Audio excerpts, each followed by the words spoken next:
Guys, এবারে শীতটা মনে হয় একটু বেশি। এই গত শুক্রবারে গিয়েছিলাম চান্দরায় কিছু ফুল হাতা গেঞ্জি আর ট্রাউজার কেনার উদ্দেশ্যে। আসসালামু আলাইকুম প্রিয় বন্ধুরা, কেমন আছেন সবাই? আমার এই মিনি ব্লগে আপনাদেরকে স্বাগত। আসলে এই শীত একটু বেশি, তাই শুক্রবারে গিয়েছিলাম কিছু ফুল হাতা গেঞ্জি আর ট্রাউজার কেনার উদ্দেশ্যে চন্দ্রা ফুটপাতের মার্কেটে। গিয়ে দেখি এলাহি কাণ্ড, এত মানুষের সমাগম হয়েছে। কারো দোকানে গিয়ে পছন্দ মতো কোনো কিছু দেখবো সে উপায় নেই, এতটাই মানুষের ভিড়। আমার কাছে তো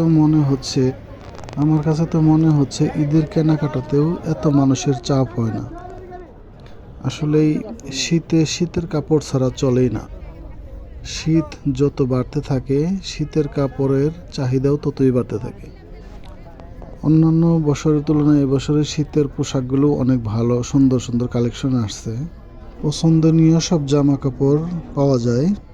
আরও সবচেয়ে মজার ব্যাপার হচ্ছে যে এক্সপোর্টের অনেক কিছুই পাওয়া যায়, যার কারণে মানুষ শীতের সময় ফুটপাতে ভিড় জমায়।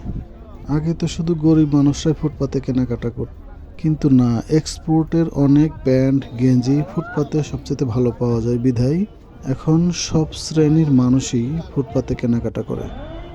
আর আমাদের দেশ তো বাংলাদেশ, তাই সেটাও একটা সমস্যা।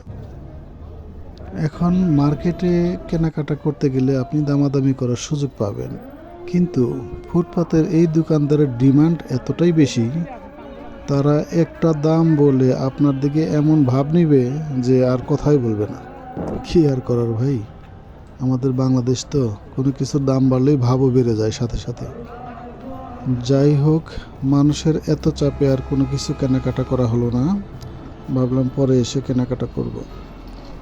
তাই ফিরে আসলাম আর আপনাদেরকে দেখানোর চেষ্টা করলাম চান্দরার সন্ধ্যার দিকের ভিউটা কেমন। চন্দ্রার ওভার ব্রিজ থেকে সন্ধ্যার এই ভিউটা অসাধারণ, দেখার মতো, মন ভরে যায়। চন্দ্রাও এখন মডেল স্ট্যান্ড, আগের মতো আর যানজট নেই, খোলামেলা, খুব সুন্দর পরিবেশ, ব্যস্ত সব মানুষগুলো। এবার শীতের বেচাকেনাটা অন্যান্য বছরের তুলনায় অনেক অনেক বেশি। ব্যবসায়ীরা ব্যবসা করে সন্তুষ্ট মনে হচ্ছে। যাই হোক, যতটুকু পারলাম তুলে ধরলাম। ভিডিওটি কেমন লাগলো কমেন্টসে জানাবেন বন্ধুরা, কেমন? আর ভিডিওটি ভালো লাগলে অবশ্যই শেয়ার করবেন। ভালো থাকুন, সুস্থ থাকুন, আল্লাহ হাফেজ।